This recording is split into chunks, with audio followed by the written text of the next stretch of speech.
So, what else do I have in the mod pack? I have Railcraft. Railcraft is another one of the old big ones.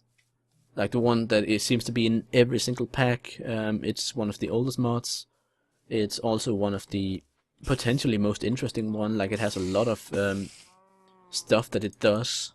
It adds a lot of little nifty things to the game. Is that oil?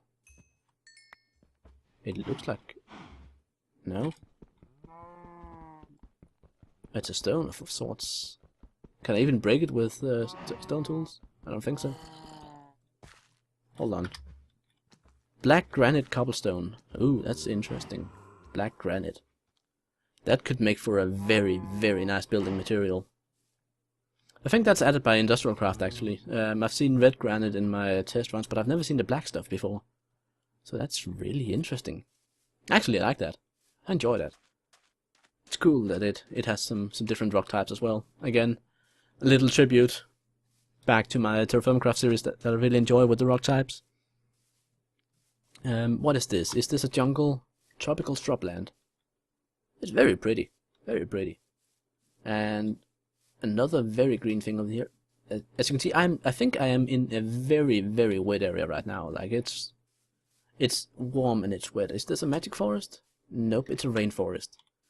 Rainforests are cool. Like they're really cool in my opinion. They do have one problem though, and that is that they spawn these little bloody creepy spiders that blind you when they hit you. And those are a pain in the ass. So I'm tempted to not settle directly in the rainforest, but maybe have it near me because it looks so nice and it's lush and green and beautiful. Anyway, back to Railcraft. I keep getting distracted. That's the price of watching a guy who just narrates his thoughts. Like, I get distracted. I suddenly pay attention to something else, and then I start talking about that because that's what comes natural to me. What is this down here? See, that's one of those little annoying spiders. I'm tempted to just let it hit me to show you guys, but again, getting blinded is not fun. It's not something I really want to show. It's a quagmire. And it's a death pit, actually, because you can't jump out of this stuff. Luckily, you can do this. So the quagmire is not interesting, or not a good place. I do see, however, something interesting on the map up there across the water. If I like the entire coast here is covered in this mud quagmire, which kind of looks like poop. Really poopy water I'm swimming in here. But over there we have a beautiful cherry grove. And some dead trees. But we have a beautiful cherry grove. So that's where I'm headed. It's also a very, very, very beautiful mountain it's on, actually. Like, I like that. I like the look of that. I should probably have made a boat. Hindsight is a beautiful thing, huh? But yeah, you can kind of see the height map here. Where it's brightest, like closest to white, that's very high up. And then where it's kind of more greenish, it's flatter, or lower down at least. You can also see that... Oh, is that a silverwood up there? That looks like a silverwood. Anyway, Railcraft. Railcraft, as I mentioned, is one of the mods that just add a lot to the game without really interfering much or changing it much. Like, it expands upon the rail system, rail thing there is in Minecraft, which is... Like, I've always liked it because it was kind of interesting. You could plot down a bunch of rails, you could make a roller coaster, that sort of thing. And Railcraft just allows you to do so much more with it. Like, so ridiculously much more. And that's interesting. Like, it's a tricky logic-based mechanic, which is expanded upon. Just the sort of mod that I like. The same goes for really a mod like BuildCraft. While it does add a lot of power to you, it also was one of the first mods to actually allow you to automate stuff and move stuff and interact with chests without actually having to open them physically.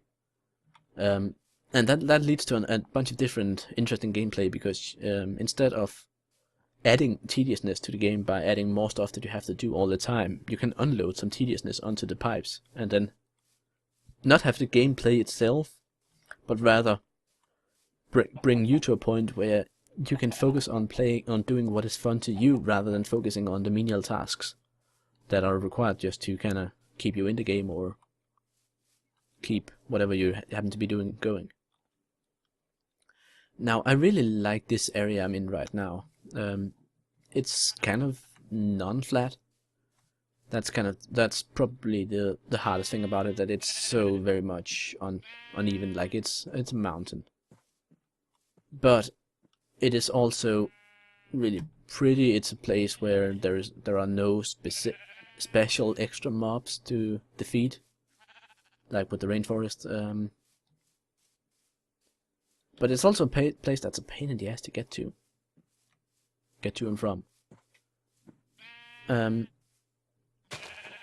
So that's really the question. Do I want to settle up here where it's beautiful and pretty, or do I want to be a bit practical and settle closer to ground, closer to water level? And I'm thinking, if there is a flat area on the southern end of this mountain here, then that's definitely where I'm gonna settle. It'll be close to the cherry grove here, it'll be close to the silverwood we discovered in case we ever want to delve into Thaumcraft. And it'll be close to the black cobblestone we found, the black granite. So we have core stone everywhere, thanks to Railcraft. So that's really the question. Can we? Oh, there's some saplings up there, but I don't really want to climb the tree right now. Let's have a look down here. So yeah, I like Railcraft. It also adds a bunch of tools that are very useful in combination with other mods, like the rain tanks and such, and just the big iron tanks actually. So that's something really cool that we definitely want to delve into. It also combines well with GregTech, in that GregTech incorporates a bunch of its of the Railcraft technology into the tech tree, which is also really cool. Now,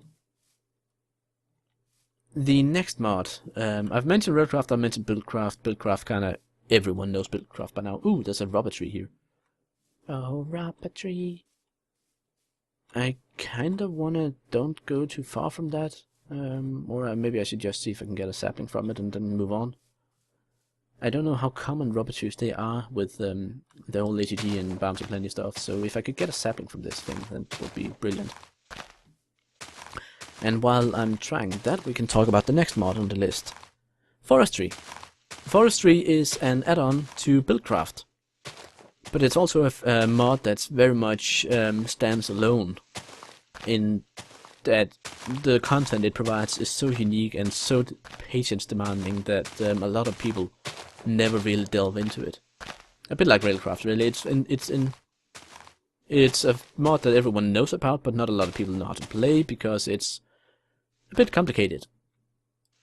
Luckily, I know how it works because I've played it a lot and I've enjoyed it a lot. So there's bees and there's trees and there's biofuels and such, and it also synergizes very well with GregTech. So plus points for that. Did I drop any saplings? Nope, but I do have 2 of them now. Beautiful. Forestry, of course, has its own add-ons. Those are magic bees and Binnie's mods, extra trees, extra bees. I have both of those because I've also installed Thaumcraft. Now, Thaumcraft is not going to be a primary mod in this Let's Play, at least not from the start, not from the get-go. And that has a lot to do with me actually. Like, I tend to default to Thaumcraft as my mod because I know it very well. I enjoy it really much. I enjoy the tools it has to offer, I enjoy the challenges it presents.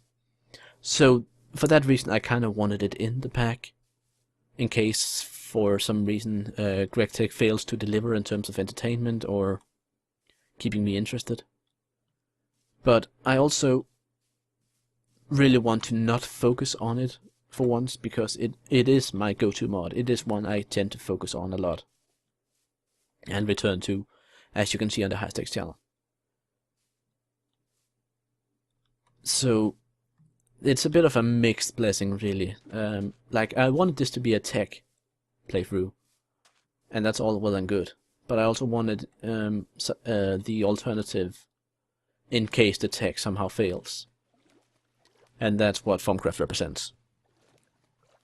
I also had to add it in now because it does actually affect the world generation quite a bit. And being without the Thaumcraft stuff would be a pain in the ass if I ever decided to implement it. So I have it in. I don't plan to use it right off the bat at least. But it's there. So we can use it if we want to at some point. I'm really struggling to find a flat piece of land here. Like, the mountains are quite dominating. So next mod on the list, Thaumcraft has its own add-on. It has magic bees, as I mentioned earlier, which is basically a Thaumcraft Forestry hybrid thing, where you get some magic bees which produce resources for Thaumcraft. Really cool. Just adds on to the complexity of the bee breeding.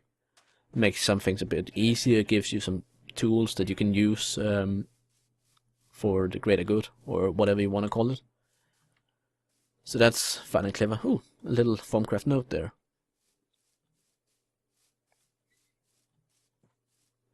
So yeah, Magic Bees adds more stuff to Thaumcraft.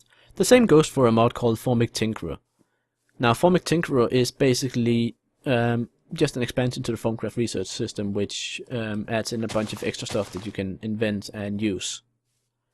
A lot of it is really cool. Some of it might be a bit overpowered, but most of it is actually just really cool. This is a woodland biome, and what do we have down by the beach? Is that like a autumn forest or something? Fen. Not too bad, not too shabby.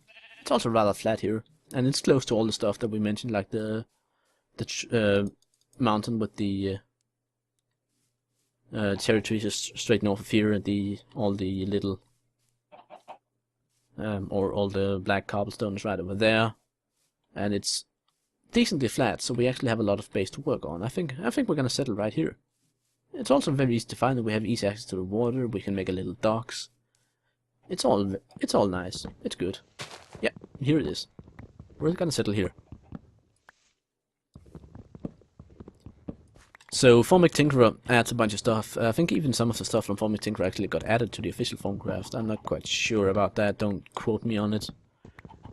As in, you could use me as a reliable resource on it, but I do believe that some of it got implemented because I've played it for both 1.5 or Thaumcraft 3 and Thaumcraft 4, and I think that Thaumcraft 4 has a couple of things that were only present with the Tinkerer mod earlier. So yeah, that's that. Another mod I've included is Bibliocraft. Now, Bibliocraft is most often combined with Mistcraft, because Mistcraft has a lot of books and Bibliocraft is a bookshelf mod.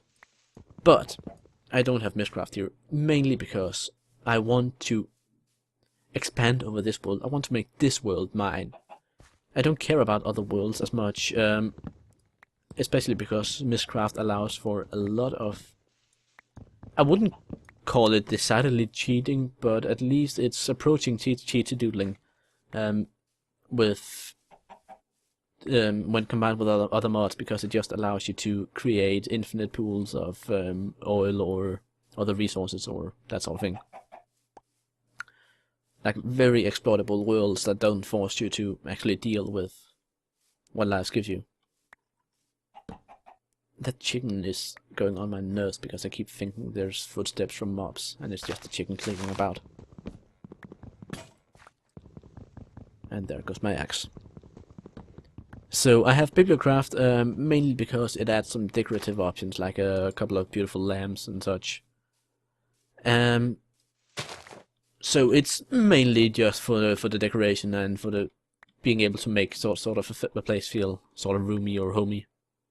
So yeah, that's the main reason really for that. And I'm fine with that. Like, you don't have to have a use for everything you do, like every mod. You just have to have a reason to include it, and I believe I have a good enough reason.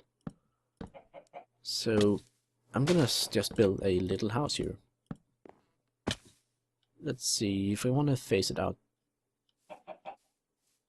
This is a rather narrow house, actually, come to think of it. I need my crafting table. Because I believe that I'm gonna need a new axe pretty soon. Yeah, I want to make this house bigger.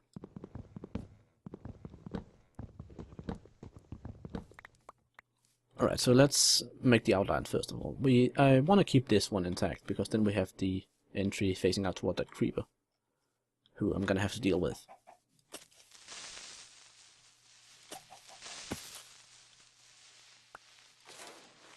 There we go. So much, very easy to do that when you don't have any latency of note. Let's see, how exactly do I want to shape this house? Maybe I actually want to move this one out a bit more as well. Now normally when I build a house, what I do first is decide where the door goes. So if I want the door to be, let's say, right here. Whoops. So I want the door right here. And then I want the house to kind of, let's see, if we want a window, there, column. And then this way over, we build another column, right here actually. And then we expand it out this way. How much is that? That is 4 blocks. That's fine. So 1, 2, 3, 4. And then we put a column. 1, 2, 3, 4, and a column. And then we just go and mirror that on the other side. Again, I want a house of a decent size. 2, 3, column, column, 2, 3, 4. Whoops. It's a silly thing. There's a creeper over there. It's not nice. 1, 2, 1, 2, 3, 4. There. Right next to the tree. That's kind of inconvenient. If it was the tree, we could just leave the logs there, but right now we just need to separate the tree from the log, otherwise it'll not decay. 1, 2, 3, 4. Wait, 1, 2, 3, 4. There. Alright. And then we have the back of the house here, which is how long? One. See, I'm at 253 here. And I'm at 234 there, so it's nearly 20 blocks actually. It's not. Actually, I'm gonna mirror it completely. So we have that, and we have that, and then 3 block, 2 block, 2, 3 block, and block there. Yeah. What? Whoa, that was lucky. That was not lucky. But at least I did not take damage from that. Ah, that kinda... Well, I'm awake, I'm awake. And there the column was, okay. So that messes up my plans a bit. Let's just quickly fill up this hole again. Some of it at least. Because we do have to dig down a bit to make room for the house and the floor and such, so... Yeah.